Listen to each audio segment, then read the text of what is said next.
Day 375, Wednesday, February 28th. Proverbs 11 and 12. Proverbs 11:1-31 NKJV. Dishonest scales are an abomination to the Lord, but a just weight is his delight. When pride comes, then comes shame, but with the humble is wisdom. The integrity of the upright will guide them, but the perversity of the unfaithful will destroy them. Riches do not profit in the day of wrath, but righteousness delivers from death. The righteousness of the blameless will direct his way aright, but the wicked will fall by his own wickedness. The righteousness of the upright will deliver them, but the unfaithful will be caught by their lust. When a wicked man dies, his expectation will perish, and the hope of the unjust perishes. The righteous is delivered from trouble, and it comes to the wicked instead. The hypocrite with his mouth destroys his neighbor, but through knowledge the righteous will be delivered. When it goes well with the righteous, the city rejoices, and when the wicked perish, there is jubilation. By the blessing of the upright the city is exalted, but it is overthrown by the mouth of the wicked. He who is devoid of wisdom despises his neighbor, but a man of understanding holds his peace. A talebearer reveals secrets, but he who is of a faithful spirit conceals a matter. Where there is no counsel, the people fall, but in the multitude of counselors there is safety. He who is surety for a stranger will suffer, but one who hates being surety is secure. A gracious woman retains honor, but ruthless men retain riches. The merciful man does good for his own soul, but he who is cruel troubles his own flesh. The wicked man does deceptive work, but he who sows righteousness will have a sure reward. As righteousness leads to life, so he who pursues evil pursues it to his own death. Those who are of a perverse heart are an abomination to the Lord, but the blameless in their ways are his delight. Though they join forces, the wicked will not go unpunished, but the posterity of the righteous will be delivered. As a ring of gold in a swine's snout, so is a lovely woman who lacks discretion. The desire of the righteous is only good, but the expectation of the wicked is wrath. There is one who scatters, yet increases more, and there is one who withholds more than is right, but it leads to poverty. The generous soul will be made rich, and he who waters will also be watered himself. The people will curse him who withholds grain, but blessing will be on the head of him who sells it. He who earnestly seeks good finds favor, but trouble will come to him who seeks evil. He who trusts in his riches will fall, but the righteous will flourish like foliage. He who troubles his own house will inherit the wind, and the fool will be servant to the wise of heart. The fruit of the righteous is a tree of life, and he who wins souls is wise. If the righteous will be recompensed on the earth, how much more the ungodly and the sinner? Proverbs 12:1-28 NKJV. Whoever loves instruction loves knowledge, but he who hates correction is stupid. A good man obtains favor from the Lord, but a man of wicked intentions he will condemn. A man is not established by wickedness, but the root of the righteous cannot be moved. An excellent wife is the crown of her husband, but she who causes shame is like rottenness in his bones. The thoughts of the righteous are right, but the counsels of the wicked are deceitful. The words of the wicked lie in wait for blood, but the mouth of the upright will deliver them. The wicked are overthrown and are no more, but the house of the righteous will stand. A man will be commended according to his wisdom, but he who is of a perverse heart will be despised. Better is the one who is slighted but has a servant, than he who honors himself but lacks bread. A righteous man regards the life of his animal, but the tender mercies of the wicked are cruel.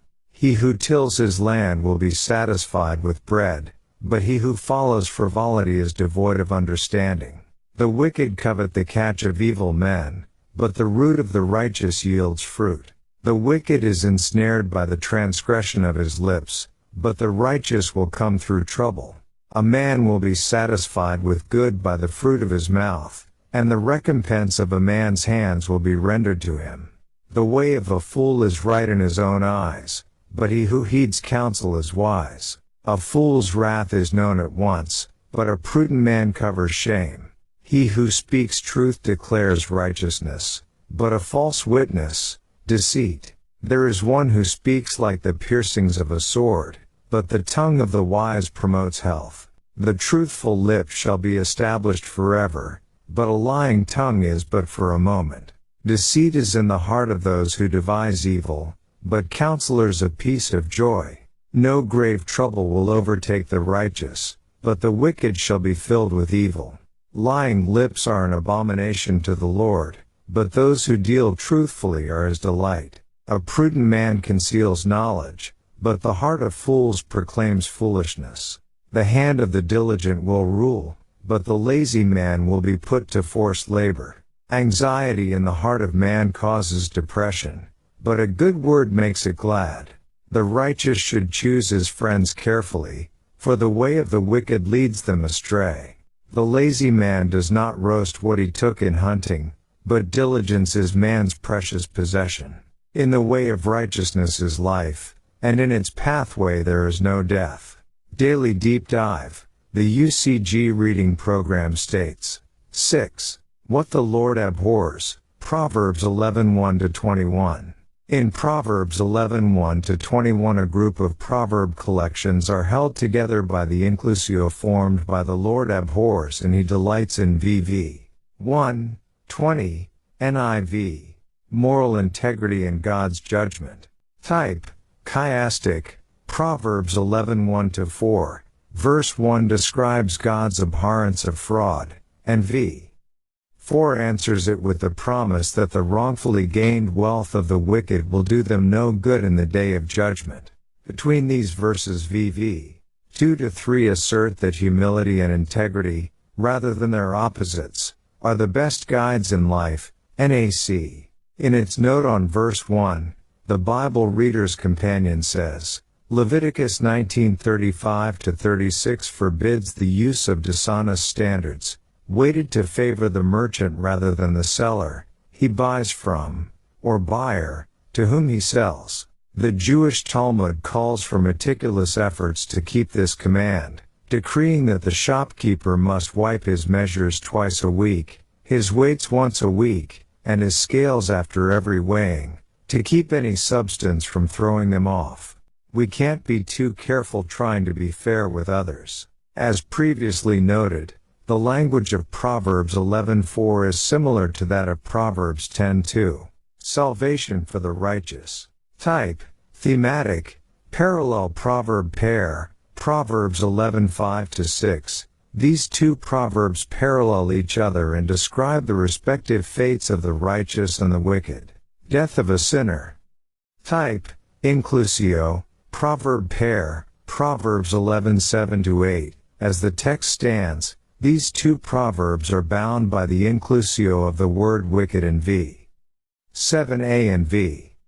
8b. In addition, these verses assert that God brings utter destruction to the wicked and imply a promise of eternal life to the righteous. Nak. As earlier noted, v. 7 contains language similar to that of Proverbs 10:28.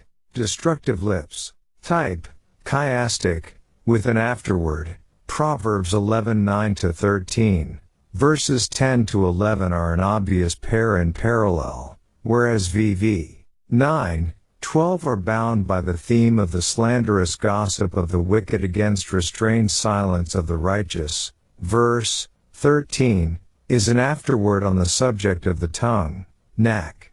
Verse 10 may seem odd in light of the unpopularity of God's servants among the nations of the world. However, despite persecution, it does make sense that others rejoice when the righteous are doing well. Why should the community rejoice in the prosperity of the righteous?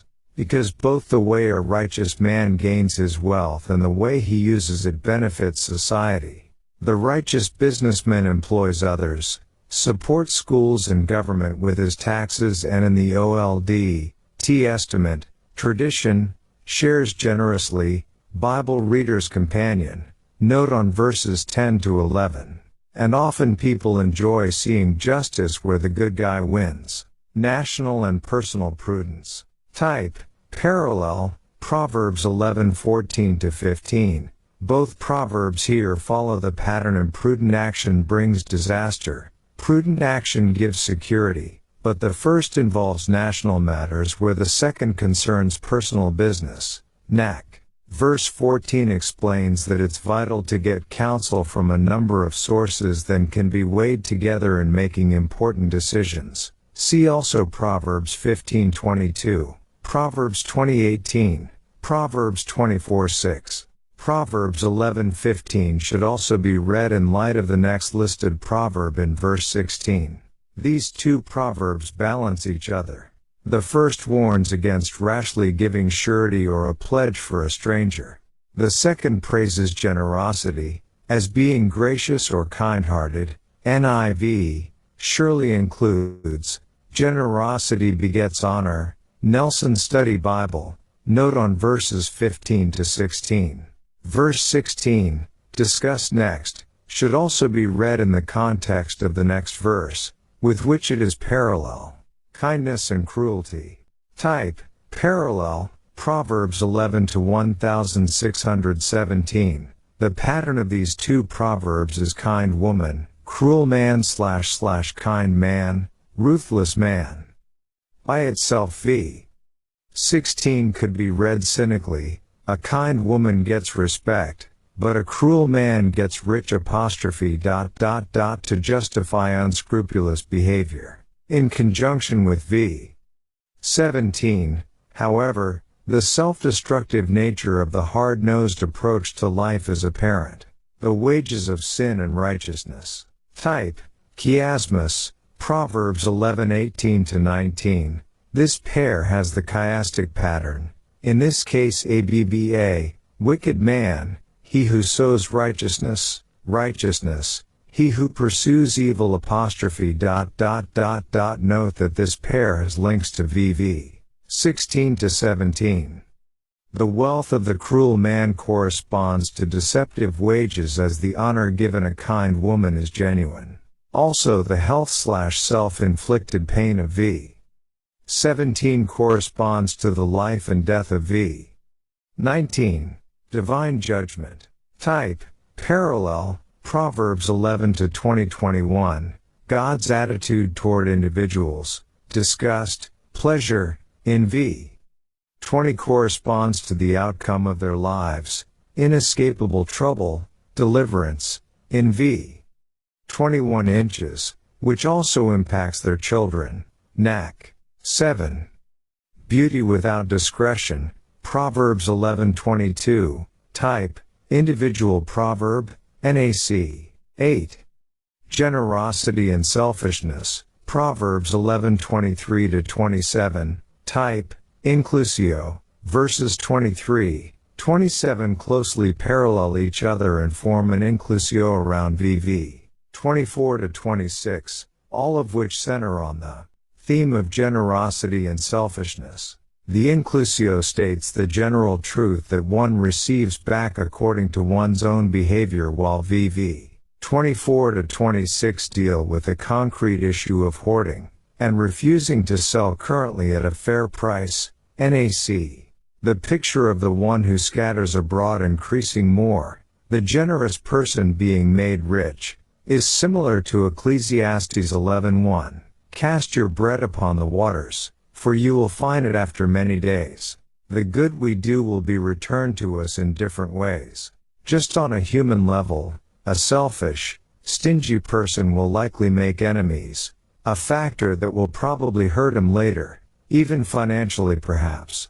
The generous person will make friends who will be there to contribute to his prosperity and well-being later. But there is more to the universe than that, as there is a real God who blesses generosity and curses greed and selfishness.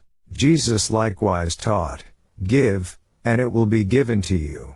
Good measure, pressed down, shaken together, and running over will be put into your bosom. For with the same measure that you use, it will be measured back to you." Luke 6:38. Of course, The passages here are not a promise of material wealth in this lifetime in return for being generous. The greatest riches are spiritual ones, though this does include the promised hope of possessing the entire universe as co-heirs with Christ. See also Proverbs 13:7. 9.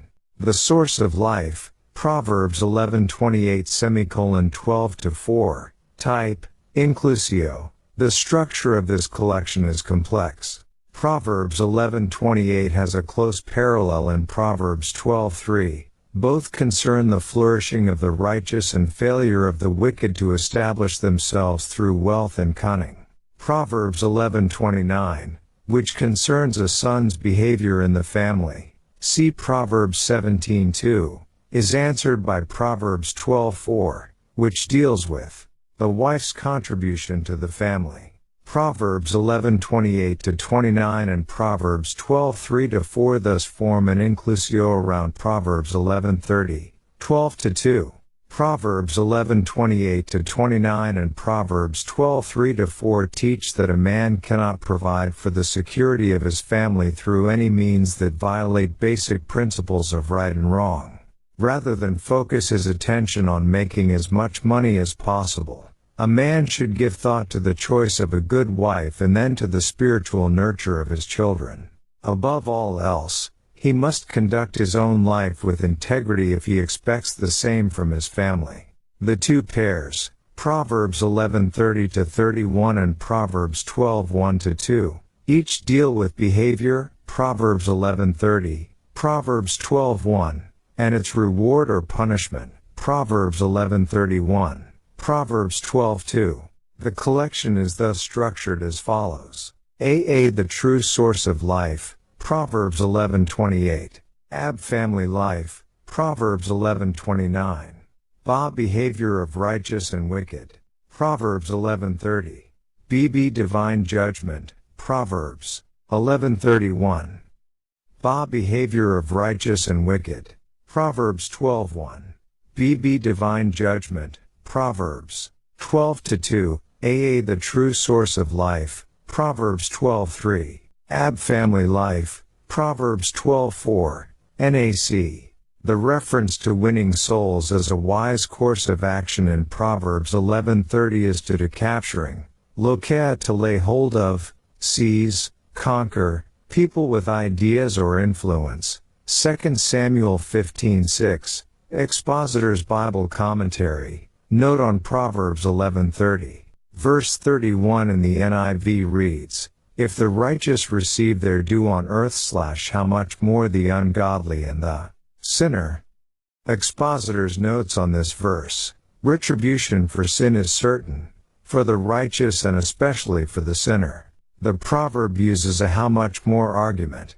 If this be true, how much more this argument from the lesser to the greater. The point is that divine justice deals with all sin, and if the righteous suffer for their sins, certainly the wicked will.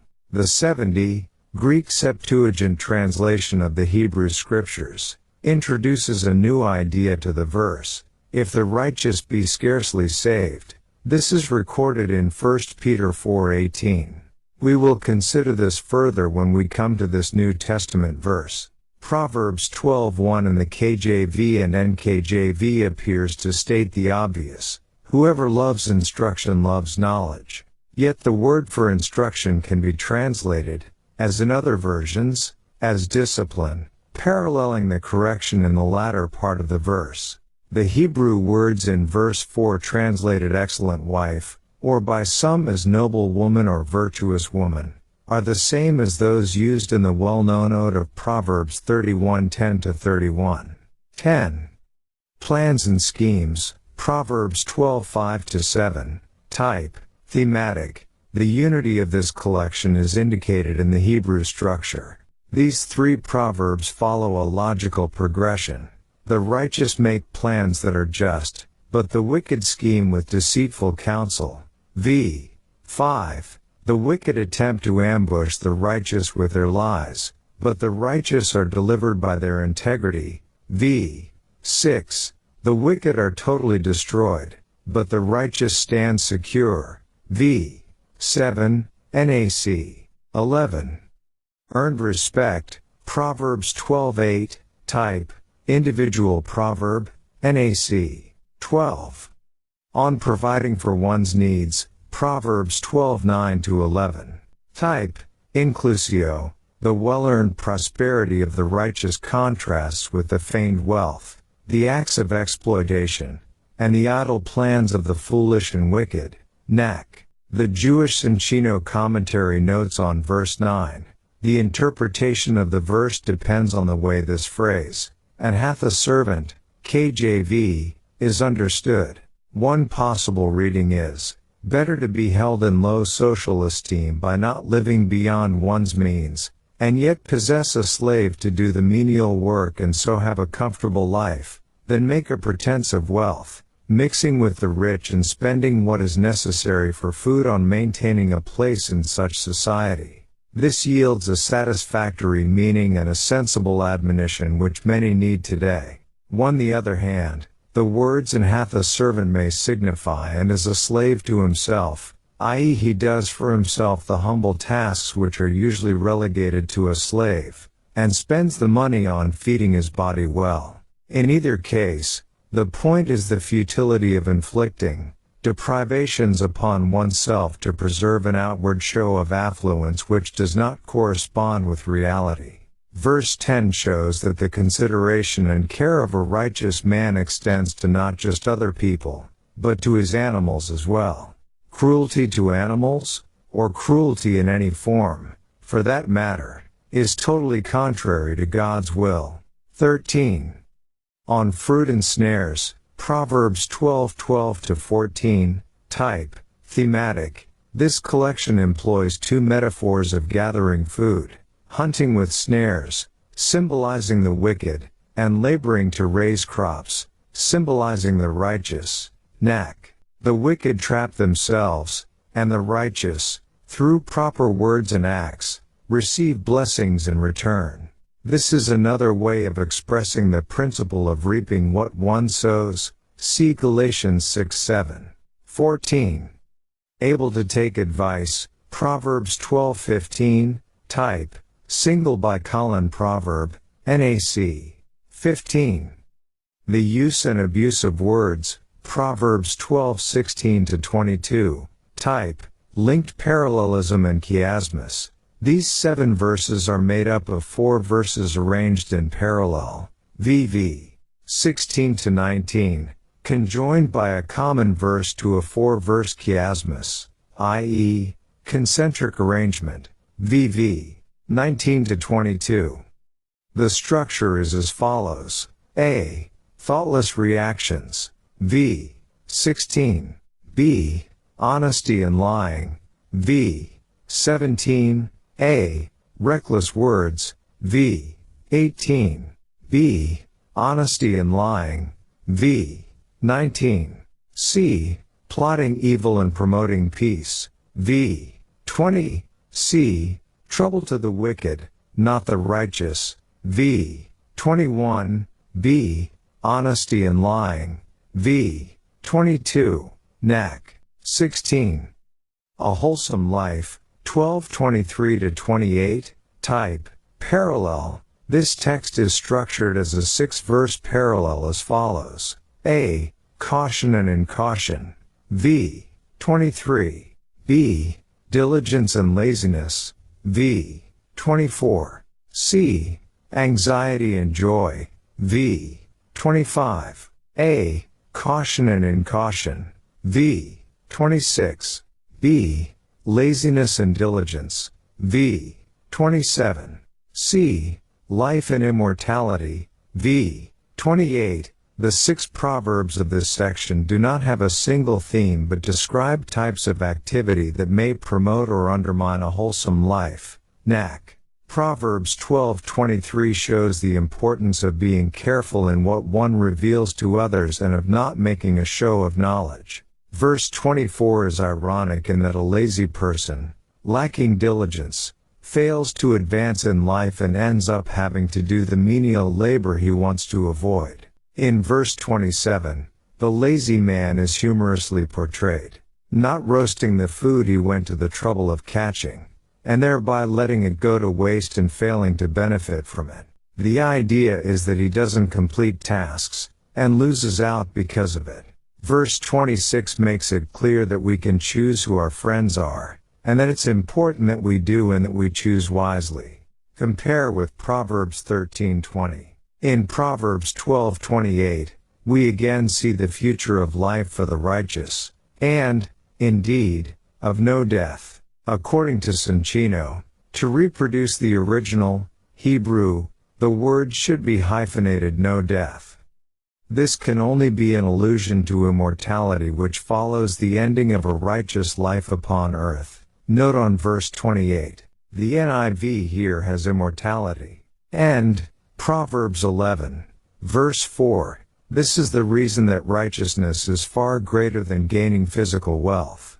Spiritual wealth will last forever, physical wealth will not. Verse 22, John Gill clarifies or, has departed from a taste of virtue and honor, lost all sense of modesty and chastity. Verses 24 and 25, I have known those in life who are very generous, and they seem to always be growing in wealth and gaining much more. Some even call these individuals lucky, but they are blessed. They understand that all wealth comes from God and they use their wealth in ways that please God. Proverbs 12. Verse 11. This is a powerful verse that I think we all understand but sometimes fail to fully implement. Those who put in the hard work of life, such as doing the difficult work of breaking up soil to make it even more useful, will ultimately have a good crop of grain and bread on the table. However, we can use our time on things that don't matter, don't amount to anything, and have no real value. If we spend a bunch of our time on these things, especially putting them before what we need to do, we can't expect blessings to follow. Verse 18, do our words do harm or build others up? Verse 26, do our friends help us to meet our goals of being righteous, or harm that process? At Teen Summer Camp, we talked to them about how surveys and statistics have shown that young people become the average of their inner circle. What about us? If we became more like our inner circle of friends, would we be even better people or worse? Verse 27, do groceries go to waste? Do we sit things outside and they get rained on and ruined? Or do we use what God blesses us with wisely and fully? This proverb teaches us about doing our very best in even small ways, which will only lead to even more blessings. Being wasteful and lazy has an impact.